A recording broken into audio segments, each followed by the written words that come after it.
안녕하세요, 말풀입니다. 앞서 태평양, 인도양, 대서양 얘기는 다 했고요. 이제 북극해와 남극해만 남았습니다. 오늘은 북극해 얘기를 해보도록 하겠습니다. 북극해, 뭐 쉽죠? 한자로 북쪽의 극지방에 있는 바다. 네, 너무너무 쉽습니다. 근데 영어로는 이것을 어떻게 쓰냐면 아크틱 오션이라고 합니다. 아크틱. 이게 무슨 뜻일까요? 예, 이게 그리스어로 우르사, 아크토스라고 해서 우르사, 곰 아시죠? 그 우리 브랜드 있잖아요. 우르사 하면서 거기 곰 나오는 거. 예, 곰을 의미합니다. 특히 백곰, 요 북극에 살고 있는 그 곰을 얘기를 해요. 그 곰으로 상징되는 북극 바다를 말할 때 아크틱 오션이라고 하는 겁니다. 참고로 북극해를 기준으로 해서 이렇게 지도를 펼쳐보면 지도가 완전히 다른 모양으로 보여요. 여기 지구 본으로도 아예 이렇게 보이는데 여기 보면 오른쪽에 이쪽 끝에 여기 어디 이제 이 대한민국이 있게 됩니다. 여기 이쪽 부분에 앞에 일본 바다, 일본이 있고요. 그리고 이게 러시아 쪽에 시베리아가 될 거고요. 여기는 캐나다가 되겠네요. 그린란드 여기 있고요. 여기는 북유럽이 됩니다. 이게 미국 대륙이니까 LA는 여기 어디쯤 되겠죠? 그럼 만약에 한국에서 여기 LA까지 간다 그러면 비행기 이렇게 가면 되겠네요. 뭐 미국 동부 쪽 간다고 그러면 이렇게 가면 되겠고요. 그죠? 네, 그렇습니다. 이렇게 북극 항로를 이용하면 훨씬 더 빨라요. 보통 가는 길이 이제 캄차카 항로라고 해서 상대적인 저위도로 가는데 이렇게 가면은 걸리는 시간이 14시간 30분입니다. 그런데 북극 항로 쪽으로 가면 1시간 반이 줄어들어요. 1시간 반이 줄어들면 연료도 그만큼 아끼게 되고 훨씬 좋잖아요.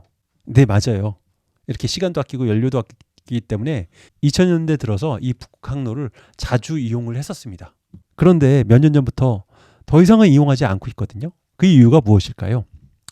그 이유는 북극 항로를 지나다 보면 방사선의 노출을 엄청 많이 받는다는 것 때문입니다.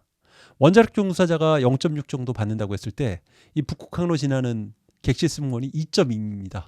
원자력 종사자보다 훨씬 더 높아요.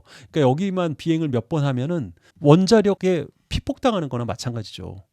실제로 요 사진이 2021년에 우리나라에서 백혈병으로 숨진 승무원 손입니다. 여기 항로를 주로 다녔던 승무원인데 이렇게 백혈병으로 해서 죽었어요.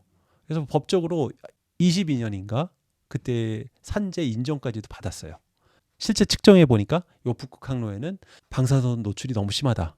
왜 그럴까요? 이쪽에서는 그 이유는 이제 태양이 있지 않습니까? 태양에서 태양풍이 막 날아옵니다. 태양이 요 그림에서 보면 이쪽이 이제 태양 있는 데지 않습니까? 그 태양은 계속 원자폭탄처럼 흉한 폭발이 있으면서 열 에너지가 지구랑 전 태양계에 전달되는 겁니다. 그러다 보니까 그런 폭발에 의해서 태양계 우주로 퍼져 나가는데 이걸 갖다가 태양풍이라고 부릅니다. 근데 지구에는 다행스럽게도 남극과 북극 해갖고 여기 자기력이 있어서 이렇게 자기력 보면은 이제 그런 N극 S극 해갖고 이런 그 에너지 흐름이 발생하잖아요. 요거에 있어가지고 여기서 날아오던 태양풍이 이렇게 꺾이게 됩니다. 요 앞에 자기력선 때문에 이렇게. 그래서 지구가 좀 안전한 겁니다. 그런 태양으로부터 오는 방사선에서. 그런데 여기는 이렇게 자기력이 많은데 여기 가운데 N극이나 S극 쪽 끝에는 여기는 좀 약하잖아요. 그러니까 여기 가까이까지는 끌려가는 겁니다. 그러다 보니까 요 북극 항로 위쪽에 또는 남극 위쪽에는 대기권 위쪽에는 굉장히 방사선 노출량이 심한 거죠. 이래서 북극 항로는 결국 거의 폐쇄가 됩니다. 간혹 이제 급한 화물선, 승객 안 태우는 그런 비행기들은 요 피폭량 조절하면서 그 조종사가 그러면서 여기를 가기도 한다고 하는데 그래도 여전히 안 좋겠죠. 그러면 높은 데로 안 가고 좀 낮은 그냥 바닷길을 가는 건 어떨까요? 예, 좋은 생각입니다. 그렇게 실제로 하고 있습니다. 여기 보세요. 유럽에 있는 네덜란드 로텔담이죠. 거기까지 한국에서 뭐 화물을 수송한다라고 할 때 보시면 중국 거쳐서 인도 거쳐서 아프리카의 여기 수에즈 운하 또 여기 지나서 유럽까지 이렇게 가는데 거리가 22,000km.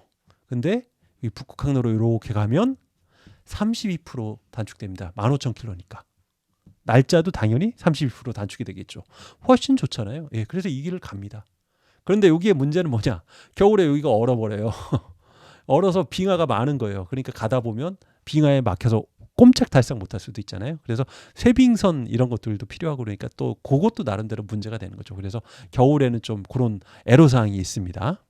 근데 요새는 지구 온난화가 있으니까 이런 문제도 많이 해결이 될 것 같아요. 근데 이게 과연 좋은 걸지는. 지구 온난화가 막 있으면서 북극에 이제 기온이 내려가고 있죠. 그러면서 여기 제트기류도 없어져서 이 제트기류가 예전에 쌩쌩 들어갔고 여기만 추웠는데 이제는 요 제트기류가 약해지면서 찬 공기가 아래로 내려와서 막 겨울에 우리 엄청나게 추워지는 그런 현상들이 발생한다고 그러죠. 그래서 이게 올해 1월 달에 미국 시카고 그 사진이에요. 제가 시카고 가봤거든요. 물론 겨울에 간 건 아니었지만 근데 이렇게 추울 곳은 아닌데 와 장난 아니죠. 강물 얼어버린 거 보세요. 대단합니다. 그리고 여기는 시베리아 마을입니다. 시베리아 마을에 이 북극곰이 내려온 거예요. 지구 온난화로 먹이가 없어지니까 시베리아 마을까지도 내려온 거죠. 원래 여기 살던 북극곰이 여기 시베리아 마을에 나타났을 정도니까 기후 변화는 굉장히 문제가 심한 것 같습니다. 참고로 북극곰은 아르코스라고도 아까 라틴어로 했지만 영어로는 이제 폴라 베어라고 합니다. 폴라가 이제 극지방의 이런 뜻이에요. 폴라가 이제 영어 폴의 약자거든요. 폴의 형용사거든요. 폴이 이제 폴대라고 해서 이렇게 나무 막대기 이런 걸 말합니다.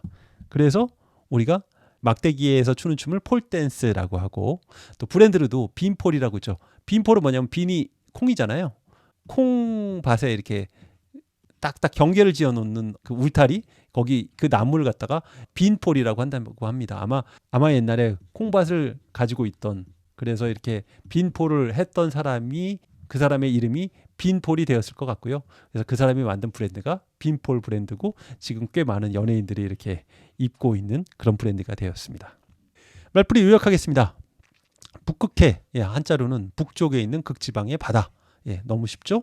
근데 영어로는 아크틱 오션이라고 하는데 아크틱이 아르코스 라틴어로 그 극지방의 백곰을 말한다.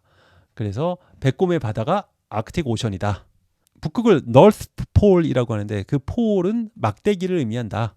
그래서 아크틱이 이제 폴라라는 뜻이 있고 이 폴라라는 뜻으로 폴라베어 해서 북극곰이고 폴이라는 일이 막대기에서 폴댄스가 나왔다.